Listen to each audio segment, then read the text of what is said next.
India Glitz நேயர்களுக்கு வணக்கம். நான் உங்கள் விஷ்ணு விஷால். மாவீரன் கிட்டு என்னோட அடுத்த படம் டிசம்பர் 2 அன்னைக்கு ரிலீஸ் ஆகுது. ஸோ நிறைய விஷயங்கள் பேச போகிறேன், கேளுங்க.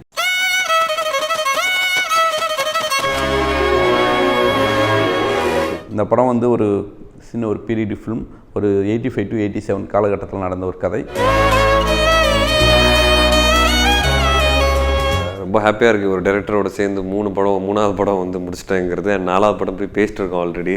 இந்த காதல் சும்மா இருக்காது, அந்த புள்ளியை வச்சு நம்ம அவனை பிடிக்கணும். இதில் கோமதிங்கிற கதாபாத்திரம் காலேஜுக்கு போகிற ஒரு கேலா ரொம்ப அழகாக பண்ணியிருக்காங்க.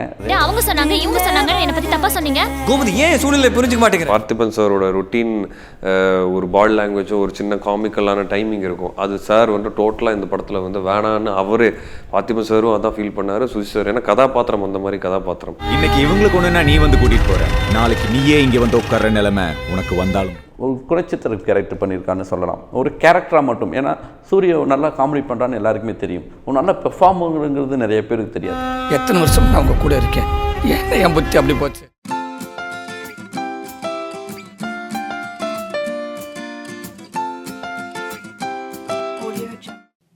இந்த வருடம் நேற்று இன்று நாளை வேலைன்னு வந்தா வெள்ளக்காரன், அந்த மாதிரி நிறைய படங்கள் நடிச்சிங்க. அந்த வரிசையில மாவீரன் கிட்டு, இந்த படத்துல எப்படி கமிட் ஆனீங்க, அதை பத்தி சொல்லுங்க.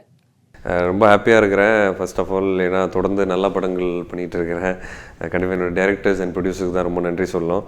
மாவீரன் கிட்டு வந்து கதை கேட்ட உடனே இது ஒரு மிஸ்ஸே பண்ணக்கூடாது அப்படிங்க தான் தோணுச்சு எனக்கு. ஸோ சுசி சார் வந்து கதை சொன்ன 10th 20th டே தெரிஞ்சு ஷூட்டிங் போயிட்டோம். அவ்வளோ ஃபாஸ்ட்டாக வந்து எல்லாமே நடந்தது. ஒரு நல்ல கதை வந்து தானாக எல்லாமே பண்ணிக்கும் அப்படின்னு சொல்லுவாங்க. ஸோ தானாக வந்து இந்த கதை வந்து ஆட்டோமேட்டிக்காக எல்லா ஆர்டிஸ்ட்டும் உள்ளே கொண்டு வந்துருச்சு. அண்ட் இன்றைக்கி வந்து ஸ்க்ரீனுக்கு வரப்போகுது டிசம்பர் 2 அன்னைக்கு. So I'm very happy and excited to be a part of Maaveeran Kittu. படத்தோட ட்ரெய்லர், ஸ்டில்ஸ் இதெல்லாம் பார்த்தா இந்த மாவீரன் கிட்டு அப்படிங்கிறவர் பார்த்திபனா இல்லை விஷ்ணு விஷாலா அப்படின்னு எங்களுக்கு ஒரு டவுட் வருது. அதை கொஞ்சம் கிளாரிஃபை பண்ணுங்க. கிட்டுங்கிற கதாபாத்திரம்க்கு ஹீரோ தான், ஒரு கதையுடைய நாதம் அவன் தான் வந்து கிட்டு. ஸோ விஷ்ணு தான் இந்த படத்தில் வந்து கிட்டு என்ற கிருஷ்ணகுமார். பார்த்திபன் சார் வந்து சின்ராஸுங்கிற ஒரு கேரக்டரில் பண்ணியிருக்காரு. கோமதிங்கிற கேரக்டரில் ஸ்ரீதிவ்யா பண்ணியிருக்காங்க. தங்கராசுங்கிற கேரக்டரில் சூரிய நடிச்சிருக்காரு. ஹரிஷ் உத்தமன், பாண்டி நாட்டில் நடித்த ஹரிஷ் உத்தமன் இந்த படத்தில் ரொம்ப முக்கியமான ஒரு ரோல் பண்ணியிருக்காரு. ஒரு சப் இன்ஸ்பெக்டர் ரோல். செல்வராஜுங்கிற கேரக்டர் பண்ணியிருக்காரு. ஸோ எல்லாருமே வந்து அந்த கேரக்டர் நேம் முதல் கொண்டு இந்த படத்தில் ரிஜிஸ்டர் ஆகும். ஸோ அந்தளவுக்கு அவங்க ஒவ்வொருத்தவங்களுடைய கேரக்டருமே ரொம்ப பிரமாதமாக அமைஞ்சிருக்கு. இப்போ என்னால் உன்னை கூட கூட்டிகிட்டு போக முடியாது கோமதி. என்னோட மொத்த முயற்சியும் அர்த்தம் இல்லாமல் போயிடும். சுசீந்திரன் சாரும் நீங்களும் வந்து வெண்ணிலா கபடி குழுல இருந்து வந்து பண்ணிட்டு இருக்கீங்க படங்கள். இது வந்து உங்களுக்கு 3வது திரைப்படம். அவர் கூட ஒர்க் பண்றது உங்களுக்கு எந்த அளவுக்கு கம்ஃபர்டபுளா இருக்கு? ரொம்ப ஹாப்பியாக இருக்குது. ஒரு டைரக்டரோட சேர்ந்து மூணாவது படம் வந்து முடிச்சிட்டேங்கிறது. 4வது படம் போய் பேசிட்டு இருக்கோம் ஆல்ரெடி. அவ்வளோ சிங்க் எங்களுக்குள்ள. ஃபஸ்ட்டு படத்தோட டைரக்டர், எனக்கு லைஃப் கொடுத்த ஒரு டைரக்டர். ஸோ எப்போ போனாலும் அவர்கிட்ட ஒரு நல்ல படம் பண்ணுவேன்னு எனக்கும் நம்பிக்கை வந்துருச்சு. அவரும் என்னென்னா எப்போ சேர்ந்து பண்ணாலும் ஒரு நல்ல படம் பண்ணணும்னு அவருக்கும் அந்த நம்பிக்கை வந்துருச்சு. ஸோ நம்பிக்கை தான் வாழ்க்கைன்னு சொல்லுவாங்க. So we believe each other a lot and very happy. ரொம்ப ஈஸியாக இருக்குது அவரோட நடிக்கும்போது, படம் பண்ணும்போது ரொம்ப ஈஸியாக இருக்குது எனக்கு. ஒரு நல்ல படம் பண்ணிடுவோங்கிறது டென்ஷனே இல்லை. கேள்விகளே கேட்க மாட்டேன் அவரோட போகும்போது. அந்த அளவுக்கு வந்து சார் அவர் ஸ்கிரிப்டிங்கில் வந்து ரொம்ப ஸ்ட்ராங்காக இருப்பார். வெரி ஹாப்பி தட் திருப்பி அவரோட சேர்ந்து பண்ணும்போது ஒரு மாவீரன் கிட்டு மாதிரி ஒரு படம் வந்திருக்கு அப்படிங்கிறது. ஏன்னா எனக்கு தெரிஞ்சு இது சுசி சாருக்கும் எனக்கும் பெஸ்ட் ஃபில்மாக இருக்கும் அப்படின்னு ரொம்ப ஸ்ட்ராங்காக பிலீவ் பண்ணுறேன் நான். அண்ட் கண்டிப்பாக ஆடியன்ஸ்க்கும் அது பிடிக்கும்னு நான் ரொம்ப ஸ்ட்ராங்காக நம்புகிறேன். நான் சாகர வரைக்கும் கூட காத்திருப்பேன், ஆனால் முடியாதுன்னு மட்டும் சொல்லாது. இந்த படம் ஒரு பீரியட் மூவி அப்படிங்கறத எடுக்கணும் அப்படிங்கிறதுக்காக இந்த படத்தை எடுத்தீங்களா, இல்லை இதுக்கு முன்னாடியே நீங்கள் ஒரு பீரியட் மூவி எடுத்தீங்க, அந்த மாதிரி இதையும் நம்ம ட்ரை பண்ணணும்னு எடுத்தீங்களா? இந்த கதையோட இன்ஸ்பிரேஷன் பார்த்தா எனக்கு வந்து அந்த காலகட்டங்களில் நடந்த ஒரு ஒரு சம்பவம் தான் எனக்கு இன்ஸ்பிரேஷன். பட் அந்த சம்பவமே கதை கிடையாது.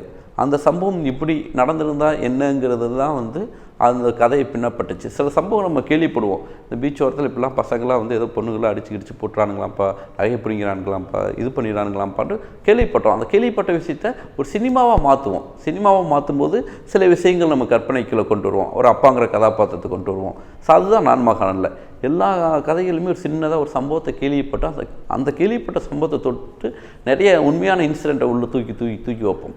அது மாதிரி நிறைய உண்மையான இன்சிடெண்ட்டு தஞ்சாவூர் சைடு நடந்த ஒரு கம்யூனிஸ்ட்டு ஒருத்தருடைய லைஃப் இதுக்குள்ளே இருக்கும்.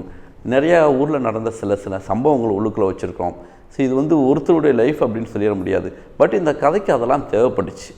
ஸோ அந்த சம்பவம், அந்த ஒரு சின்ன இன்சிடெண்ட்டை ஒரு இன்ஸ்பிரேஷனாக எடுத்துகிட்டு நான் ஒரு பெரிய அதை சுற்றி ஒரு கதை உருவாக்கியிருக்கேன். அந்த கதை எல்லாமே உண்மைக்கு ரொம்ப பக்கத்தில் இருக்க உணர்வு உங்களுக்கு கொடுக்கும். பீரியட் மூவி அப்படின்னு சொன்னதும் சுசீந்திரன் சார் உங்களை தேடி வந்திருக்காரு. ஸோ படத்துலயும் உங்களுக்கு அந்த மாதிரியான ஒரு ரோல் தான் இருந்திருக்கும். என்ன மாதிரி ரோல் இந்த படத்துல நீங்க பண்ணியிருக்கீங்க? இல்லை தான் எப்போவுமே வந்து கதை தான் ஹீரோ அப்படின்ட்டு நான் நம்புவேன். ஸோ அந்த விதத்தில் வந்து மாவீரன் கிட்டு கதை கேட்ட உடனே சுசி சார் கிட்ட, சார் சூப்பர் சார், ரொம்ப நல்லா இருக்கு, பண்ணலாம் சார் அப்படின்னு. சுசி சாரும் வந்து அதனால தான் வந்து சொன்னார் என்கிட்ட, இந்த மாதிரி நீ இந்த கேரக்டருக்கு கரெக்டாக இருப்ப அப்படின்னு. So most of the films பார்த்தீங்கன்னா நான் ஸ்கிரிப்டாக தான் நான் சூஸ் பண்ணுவேன் என்றைக்குமே.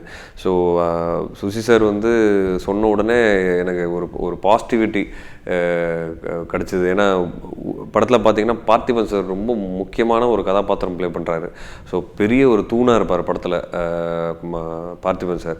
ரொம்ப நல்லா பர்ஃபார்ம் பண்ணியிருக்கார். ரொம்ப முக்கியமான ஒரு கேரக்டர் படத்தில் பார்த்திபன் சார். ஸோ அது வந்து சுசி சாரோட பேலன்சிங் வந்து ரொம்ப நல்லா இருந்தது படத்தில். அதேமாதிரி பார்த்தீங்கன்னா நான் வந்து இந்த படத்தை ஒரு லவ் ஸ்டோரியாக தான் பார்க்குறேன். ஏன்னா ஃபஸ்ட்டு சீன்லேருந்து லாஸ்ட் சீன் வரைக்கும் லவ்வுக்கு அவ்வளோ இம்பார்ட்டன்ஸ் இருக்குது. நீங்கள் ஈவன் சாங்ஸ் கேட்டிருந்தீங்கன்னா மொத்தமாகவே வந்து ஒரு லவ் ஃபீலில் தான் இமான் சார் போட்டிருக்காரு மியூசிக். ஸோ அதனால் வந்து இது ஒரு மிக்சர் ஆஃப் எல்லா எலிமெண்ட்ஸும் சொல்லுவாங்க. ஒரு வில்லன் சைட்லன்னு பார்த்தீங்கன்னா ஹரிஷ் உத்தமன் வில்லன் படத்தோட ரொம்ப ஸ்ட்ராங்கான ஒரு நெகட்டிவ் கேரக்டர். அதே மாதிரி நிறைய 2-3 இன்னும் எக்ஸ்ட்ரா படத்தில் வந்து நெகட்டிவ் கேரக்டர்ஸ் இருக்காங்க. ஸோ இது எல்லாமே சேரும்போது ஒரு நல்ல படம் வரும் அப்படிங்கிறது சார் சொல்லும் போதே எனக்கு தெரிஞ்சுது. அண்ட் அதனால தான் வந்து உடனே ஷூட்டிங் போகலாம் அப்படின்னு சாரும் சொன்னார். நானும் ரெடி அப்படின்ட்டேன். அண்ட் இன்றைக்கி ஒரு நல்ல படம் முடிச்சிருக்கோம். ஸோ எல்லாரும் பார்க்குறதுக்காக நாங்கள் வெயிட் பண்ணிகிட்ருக்கோம். அவங்க சொன்னாங்க இவங்க சொன்னாங்க என்னை பற்றி தப்பாக சொன்னீங்க. கோமதி ஏன் சூழ்நிலை புரிஞ்சுக்க மாட்டேங்கிறேன். ஸ்ரீதிவ்யாவோட காம்பினேஷன் இதுக்கு முன்னாடி ஜீவா படத்துல பண்ணிருங்க. இந்த படத்துல எப்படி உங்களோட காம்பினேஷன் ஒர்க் அவுட் ஆயிருக்கு? எதனாச்சும் வேரியேஷன் காமிச்சிங்களா? அதான் சொல்கிறேன், நான் எப்பயுமே வந்து வெண்ணிலா காப்பிக்குள்ளே பார்த்த விஷ்ணு ஜீவாவில் இருக்க மாட்டார். அப்படி ஜீவாவில் பார்த்த விஷ்ணு மாவீரன் கிட்டில் இருக்க மாட்டார். ஸோ கேரக்டர் உருவாக்குவேன் நான். இந்த கேரக்டர் இப்படித்தான் நிற்கும், இப்படித்தான் நடக்கும், இப்படித்தான் பிஹேவ் பண்ணும், இப்படித்தான் குனியும், இப்படி தான் டைலாக் டெலிவரி பண்ணும் அப்படிங்கிறது முதல் கொண்டு நான் தீர்மானம் பண்ணுறதுனால உங்களுக்கு வேறையாக தெரிவா அப்படி விஷ்ணு. அதே மாதிரி கோமதி கேரக்டரும் ஸ்ரீதிவ்யாவும் வேறையாக தெரிவாங்க. நீங்களும் ஸ்ரீதிவ்யாவும் ஜீவா படத்திலேயே நல்ல ரொமான்டிக்கான சீன்ஸ்ல எல்லாம் செம்மையா இருந்தீங்க. இந்த படத்துல எப்படி ரொமான்டிக் சீன்ஸ் எல்லாம் எந்த மாதிரி வந்திருக்கு, அதை பத்தி கொஞ்சம் சொல்லுங்க. இல்லை, உண்மையாகவே எனக்கு இந்த படம் பார்க்கும்போது எனக்கு ஃபஸ்ட் டைம் வந்து ஆன் ஸ்க்ரீனில் வந்து ஒரு கெமிஸ்ட்ரி ரொம்ப நல்லா ஒர்க் அவுட் ஆயிருக்கு அப்படின்னு எனக்கு தோணுச்சு பார்க்கும்போது. அது காரணம் என்னென்னா, எனக்கு தெரிஞ்சு ஸ்ரீதிவ்யாவோட சேர்ந்து 2வது படம் இது, அதனால தான் இருக்கலாம். ஏன்னா ஃபஸ்ட்டு படத்தில் அவ்வளோ பேசிக்கல. படம் முடியும் போது தான், ஜீவா படம் முடியும் போது தான் வந்து கொஞ்சம் பேச ஆரம்பித்தோம். ஸோ அதனால் வந்து இந்த படம் ஸ்டார்டிங்லேருந்து வந்து ஆல்ரெடி பழக்கமானவங்க. ஸோ அதனால் ஆன் த ஸ்க்ரீன் அந்த ஃப்ரெண்ட்ஷிப் வந்து உங்களுக்கு கண்டிப்பாக தெரியும் பார்க்கும்போது. அதில் ஜெனிங்கிற கதாபாத்திரத்தில் ரொம்ப க்யூட்டான ஒரு பக்கத்து வீட்டு பொண்ணாக ஸ்கூல் பொண்ணாக ரொம்ப அழகாக துருதுன்னு பண்ணிச்சு. இதில் கோமதிங்கிற கதாபாத்திரம் காலேஜுக்கு போகிற ஒரு கேலாக ரொம்ப அழகாக பண்ணியிருக்காங்க. ரேவதி மேடம் எப்படி வந்து பிகினிங் ஸ்டேஜில் நல்ல ஒரு பெர்ஃபார்மராக வந்து நின்னாங்களோ அப்படி ஒரு பெர்ஃபார்மராக இந்த படத்தில் வந்து பண்ணியிருக்காங்க Sri Divya. It's very useful for this film. ஏன்னா லவ் வந்து சென்டர் பாயிண்ட் இந்த படத்துக்கு. ஸோ அதனால் வந்து ஸ்ரீதிவ்யா ரொம்ப அழகாக பண்ணியிருக்காங்க. அவங்க கேரக்டர் கோமதின்ற ஒரு கேரக்டர் ரொம்ப மெச்சூர்டாக பர்ஃபார்ம் பண்ணியிருக்காங்க அந்த கேரக்டருக்கு. அண்ட் கண்டிப்பாக இந்த படம் பார்க்கும்போது எல்லாருக்குமே அந்த ஒரு லவ் வந்து படம் ஃபுல்லாக வந்து இருக்கிறது ரொம்ப பிடிக்கும்னு நான் நம்புகிறேன். சூழ்ச்சியினால தான் இங்கே எல்லா போராளியும் தோற்றுருக்காங்க. தயவுசெய்து நம்ம போராட்டத்தை யாரும் தோக்க வச்சிடாதீங்க. பார்த்திபன் சார் இந்த படத்துல அவருக்கு வெயிட்டான ஒரு கேரக்டர் இருக்குன்னு தெரியுது. பட் இந்த இடத்துல பார்த்திபன் சார் நடிச்சாதான் நல்லா இருக்கும்னு அவரை போய் அப்ரோச் பண்ணாங்களா, இல்ல வேற யார்கிட்டயாவது போயிட்டு அதுக்கப்புறம் பார்த்திபன் சார் கிட்ட வந்தாங்களா? இல்லை, நான் 3 வருஷத்துக்கு முன்னாடியே பார்த்திபன் சார்ட்டு சொல்லிட்டேன், யார் ஹீரோவான்னு எனக்கு தெரியாது சார், ஆனால் இந்த படம் பண்ணால் நீங்கள் தான் சார் இந்த கேரக்டர் பண்ணுறீங்க அப்படின்ட்டு. சவுத் இந்தியாவிலேயே இந்த ஸ்கின் டோனில் இந்த ஏஜில் ஒரு கேரக்டரே கிடையாது உண்மையை சொல்லணும்னா. ஒரு நல்ல பெர்ஃபார்மராக பார்த்திபன் சாரோட ரொட்டீன், ஒரு பாடி லாங்குவேஜோ ஒரு சின்ன காமிக்கலான டைமிங் இருக்கும். அது சார் வந்து டோட்டலாக இந்த படத்தில் வந்து வேணான்னு அவரே பார்த்திபன் சாரும் அதான் ஃபீல் பண்ணார். சுசி சார் ஏன்னா கதாபாத்திரம் அந்த மாதிரி கதாபாத்திரம் அது வந்து ரொம்ப அழகாக புரிஞ்சுக்கிட்டு சார் வந்து அவரோட எக்ஸ்பீரியன்ஸ் சொல்லவே வேணாம், ரொம்ப பியூட்டிஃபுல்லாக வந்து அந்த கேரக்டரை ப்ளே பண்ணியிருக்காருன்னு சொல்லுவாங்க. அந்த ஏஜ், அந்த ஸ்கின் டோன், இந்த மெச்சூரிட்டி எல்லாமே அது வந்து அவருக்கு இந்த கதைக்கு அவ்வளோ பொருத்தமாக அமைஞ்சிருக்கு. ஸோ நேற்று என் ஃபேமிலி எல்லாம் படம் பார்த்தாங்க. எங்கள் சித்தப்பா 2 பேருமே வந்து ஹீரோ நம்பர் கூட வாங்கலை, பார்த்திபன் சார் நம்பர் வாங்கி ஃபோனில் பேசினாங்க, சார் ரொம்ப பிரமாதமாக பண்ணியிருக்கீங்க சார் அப்படின்ட்டு. ஸோ கண்டிப்பாக பார்த்திபன் சாருக்கு ஒரு பெரிய பேர் கிடைக்கும். படத்துல உங்களோட நடிச்ச கோஸ்டார்ஸ் பத்தி சொல்லுங்க. சூரியனா வந்து படத்தில் இப்போ நடிச்சிருக்காரு. பட் என்னென்னா சூரியனா வந்து காமெடி இந்த படத்தில் இல்லை. ஸோ சூரியனா அந்த மாதிரியான ஒரு இதுக்கு கேரக்டரைசேஷன் இல்லை அவருக்கு. ஒரு குறைச்சித்திர கேரக்டர் பண்ணியிருக்கான்னு சொல்லலாம், ஒரு கேரக்டராக மட்டும். ஏன்னா சூரிய நல்லா காமெடி பண்ணுறான்னு எல்லாருக்குமே தெரியும், ஒரு நல்ல பெர்ஃபார்மருங்கிறது நிறைய பேருக்கு தெரியாது. ஏன்னா அவர் கூட நிறையா படங்கள் ட்ராவல் பண்ணதுனால எனக்கு தெரியும் சூரிய நல்ல ஒரு எமோஷனல் கேரக்டர் கொடுத்தாலும் அழகாக பண்ணுவார்னு. ரொம்ப சீரியஸான ஒரு கேரக்டர் பண்ணியிருக்காரு. கொஞ்ச நேரம் தான் வரும், பட் ரொம்ப சீரியஸான ஒரு கேரக்டர் பண்ணியிருக்காரு. அண்ட் ரொம்ப எல்லாருமே சர்ப்ரைஸ் ஆகிட்டோம், அவராலையும் இவ்வளோ இமோஷனலான ஒரு விஷயம் பண்ண முடியுங்கிறது எல்லாருமே சர்ப்ரைஸ் ஆகிட்டோம். இந்த படத்தில் ஒரு தங்கராசுங்கிற ஒரு கேரக்டர் பிரிண்டிங் ப்ரெஸ்ஸில் வேலை செய்கிற ஒரு கேரக்டராக, ஒரு பிரிண்டராக அந்த கேரக்டர் உள்வாங்கிட்டு ஹலோ நான் தங்கராசு பேசுகிறேன் அப்படிங்கிற டைலாக் டெலிவரியிலேருந்து ரொம்ப பிரமாதமாக ஒரு கேரக்டர் உள்வாங்கி பண்ணியிருக்காரு.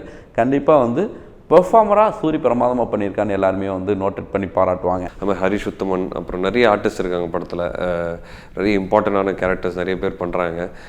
அதே மாதிரி ஷோபி மாஸ்டர் படத்தோட கொரியோகிராஃபர், டான்ஸ் கொரியோகிராஃபர். சாங்கில் டான்ஸ் எதுவுமே இல்லை, பட் சாங்ஸ் வந்து அவர் தான் கொரியோகிராஃப் பண்ணியிருக்காரு. அனிலரசன் மாஸ்டர் வந்து ஆக்ஷன் சீக்வன்ஸஸ் ரொம்ப சூப்பராக பண்ணியிருக்காரு. அதெல்லாம் பார்க்கும்போது எனக்கே ஒரு சின்ன ஹாப்பினஸ் வந்து பார்க்கும்போது. இந்த மாதிரி ஒரு நல்ல டெக்னீஷியனோட ஒர்க் பண்ணும்போது அவுட்புட் என்னவா வருங்கிறது எனக்கு கிளியராக புரியுது போக போக. வெரி ஹாப்பி, ஒரு லக்கியாக to work with such a team. And Imman சாரோட மியூசிக், ஸ்பெஷலி இமான் சாரோட மியூசிக் வந்து இந்த படத்துக்கு மிகப்பெரிய பேக் போன்னு சொல்லுவேன். சாங்ஸாக இருக்கட்டும், ரீ ரெக்கார்டிங் வந்து அற்புதமாக போட்டிருக்காரு இந்த படத்துக்கு. நான் ரீ ரெக்கார்டிங் கேட்ட உடனே அவருக்கு ஃபோன் அடித்தேன், சார் செம்மையாக இருக்குது சார் அப்படின்னு. ஸோ ஹாப்பி இமான் சார் வந்து இந்த கதைக்கு வந்து ஒரு ஃபுல்ஃபில்மெண்ட்டான ஒரு மியூசிக்கை போட்டிருக்காருன்னு சொல்லலாம் ரீ ரெக்கார்டிங்கில். Very happy and lucky to be part of மாவீரன் கிட்டு.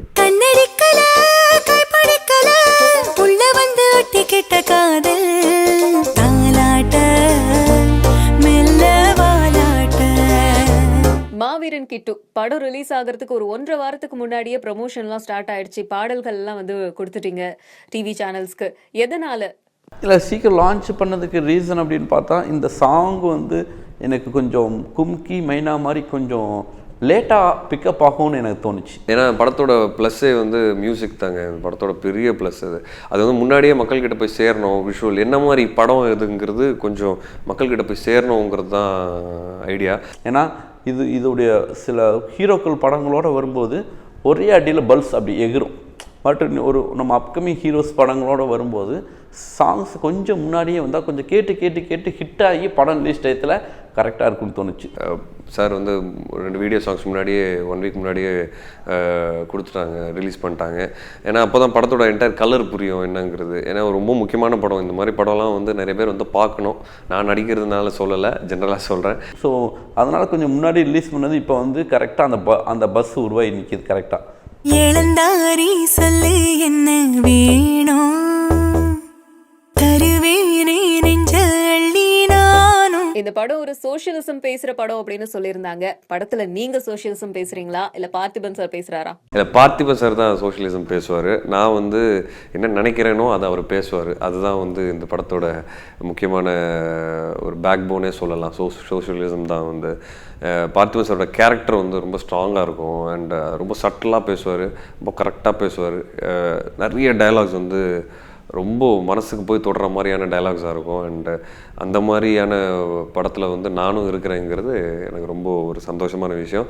ஏன்னா ஒரு சோஷியல் காஸ் எடுத்துகிட்டு ஒரு நல்ல படம் பண்ணுறதுங்கிறது ரொம்ப மிகப்பெரிய சேலஞ்ச். ஒரு ஆடியன்ஸ்க்கு பிடிக்கிற மாதிரி ஒரு நல்ல படம் பண்ணுறதுங்கிறது மிகப்பெரிய சேலஞ்சு.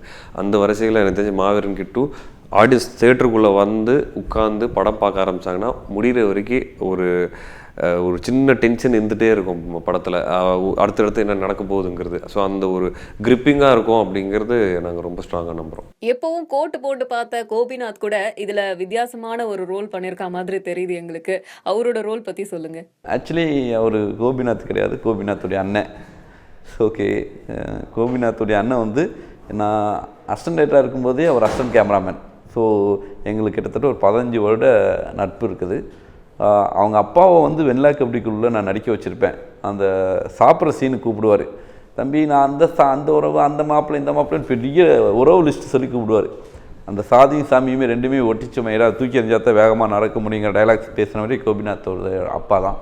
ஸோ கோபிநாத் சாரை நடிக்க வைக்கல, அவருடைய அண்ணனை நடிக்க வச்சுருக்கேன். ஸோ அவர் பேர் பிரபு, அவர் பேசிக்காக வந்து கேமராமேன். நீங்க நிறைய தடவை சொல்லியிருக்கீங்க பை ஆக்சிடென்ட் தான் நான் சினிமாக்குள்ளார வந்தேன் அப்படின்னு சொல்லிட்டு. சினிமாக்குள்ள வந்ததுக்கு அப்புறம் நீங்க ப்ரொடியூசரும் வேற ஆயிருக்கீங்க. ப்ரொடியூசர் ஆனதுக்கு அப்புறம் ஒரு ஆக்டரா வந்து எப்படி நீங்க ஃபீல் பண்றீங்க? இல்லை, உண்மையாகவே ரொம்ப கஷ்டமான ஒரு ஜாபுங்க. ப்ரொடக்ஷனுங்கிறது ஈஸி கிடையாது, ஒரு ப்ரொடியூசருங்கிறது ஈஸி கிடையாது. அதனால் நான் என்னோட எல்லா ப்ரொடியூசர்ஸ் ரொம்ப ரெஸ்பெக்ட் பண்ணுவேன், ரொம்ப தேங்க் பண்ணுவேன். ஏன்னா பெரிய டாஸ்க் ஒரு படத்தை வந்து எடுக்கிறது கூட பிரச்சனையே இல்லைங்க, அது போய் மக்கள்கிட்ட சேர்க்கறது, ரிலீஸ் பண்ணுறது. எனக்கு அவ்வளோ படங்கள் இருக்குது, வாரம் வாரம் அவ்வளோ படம் வருது. ஸோ ஒரு படத்தை கரெக்டாக மக்கள்கிட்ட போய் சேர்க்கறதுங்கிறதே ஒரு பெரிய சேலஞ்சாக இருக்குது. அந்த ப்ரெஷருக்கு கண்டிப்பாக நடிக்கும்போது ஒரு கரெக்டான படம் வந்துடணும் அப்படிங்கிறது. பட் நான் மறுபடியும் அதான் சொல்கிறேன், என்னோடய டைரக்டர்ஸ் அண்ட் என்னோடய கதைகளை தான் நான் ரொம்ப நம்புகிறேன். அது என்றைக்குமே நம்ம கை கொடுக்கும் அப்படிங்கிறது ரொம்ப ஸ்ட்ராங்காக பிலீவ் பண்ணுறேன். அண்டு அதே மாதிரி சூரியனா வந்து என்னோடய ரெண்டு ப்ரொடக்ஷனில் சூரியனா இருக்கார். ஸோ எல்லாருமே வந்து சேர்ந்தாங்கனாவே ஒரு நல்ல படம் வந்துடுங்கிறது எனக்கு ரொம்ப ஸ்ட்ராங் பிலீஃப். ஸோ அந்த விதத்தில் வந்து இந்த பேனரில் இன்னும் நிறைய நல்ல படங்கள் பண்ணணுங்கிறது நான் ஆசைப்பட்றேன். நல்ல படங்கள் நான் சொல்ல வர்றது வந்து என்டர்டெயின்மெண்ட்டான படங்கள் சொல்கிறேன் நான். மாவீரன் கிட்டு இந்த படத்தை பார்க்க வர ஆடியன்ஸ் எதை மனசில் வச்சுட்டு வந்து பார்க்கணும் அப்படின்னு நீங்கள் சொல்லுங்கள். அதாங்க, சினிமா பார்க்க பொறுத்த வரைக்கும் எல்லாருமே ஒரு 2 மணி நேரம் இன்ட்ரெஸ்டிங்கை நோக்கி தாங்க உள்ளே வராங்க. ரொம்ப ஸ்ட்ராங்காக சொல்கிறேன், மாவீரன் கிட்டு வந்து உங்கள் எல்லாருக்கும் பிடிக்கும். ஒரு ஃப்ரெஷ்ஷான ஒரு ஃபீல் நோக்கி உள்ளே வராங்க. அது இந்த படத்தில் 200% கிடைக்கும். எங்கேஜிங்காக இருக்கும் இந்த படம் பார்த்து முடிச்சுட்டு வீட்டுக்கு போகும்போது அந்த படத்தோ உங்கள் மனசில் கண்டிப்பாக நிற்குங்கிறது நாங்கள் நல்லா ஸ்ட்ராங்காக நம்புகிறோம். கலை ஆர்வம் இருக்கக்கூடிய மனிதர்கள், சினிமா ஆர்வம் இருக்கக்கூடிய மனிதர்கள், ஆர்ட் ஃபில்ம் மனிதர்கள், இந்த மாதிரி கேரக்டர்ஸ்க்கு ஒரு நல்ல சினிமா பார்த்த ஃபீல் கிடைக்கும். எல்லா ஆடியன்ஸுக்கும் படம் பார்த்து வெளியே வரும்போது சக மனுஷனாக பார்க்கணுங்கிற ஒரு உணர்வை கொடுக்கும். ஒரு டிரைவருன்னா அவர் தாழ்ந்து பார்க்கணும், இல்லை ஒரு ஆஃபீஸ் பாய்னா ஒரு தாழ்ந்த லுக்கில் இருக்கணும் அப்படிங்கிற அந்த பார்வை இருக்காது. எல்லாருமே இங்கே சக மனிதர்கள் தான். அவனுக்கு ஒரு ஜாப் இருக்குது, அந்தந்த ஜாப்பை அவன் பண்ணிகிட்ருக்கான். உங்கள் இடத்துக்கு நாளைக்கு அவன் வர்றதுக்கு ரொம்ப நாள் ஆகாது. ஸோ மனிதங்கிற ஒரு விஷயத்தை ரொம்ப ஸ்ட்ராங்காக சொல்லியிருக்கோம். தர்சால். ஸோ மாவீரன் கிட்டு December 2 ரிலீஸ் ஆகுது. தயவுசெய்து படம் போய் பாருங்கள். தொடர்ந்து எனக்கு சப்போர்ட் பண்ணிகிட்ருக்கீங்க, இதே மாதிரி வந்து ஃப்யூச்சர்லேயும் சப்போர்ட் பண்ணுங்கள். தேங்க்யூ. சினிமா பற்றி தெரிஞ்சுக்கணும், சினிமா பிரபலங்களை பற்றி தெரிஞ்சுக்கணும், இயக்குநர்களை பற்றி, சினிமாவை பற்றின எல்லா விதமான டீட்டெயில்ஸ், ஸோ என்னை பற்றி தெரிஞ்சுக்கலாம், சூரிய பற்றி தெரிஞ்சுக்கலாம். இது மாதிரி எந்த விவரங்கள் வேணாலும் நீங்கள் தெரிஞ்சுக்கணும் அப்படின்னா இந்தியா கிளிஸை லாகின் பண்ணுங்கள். தேங்க்யூ.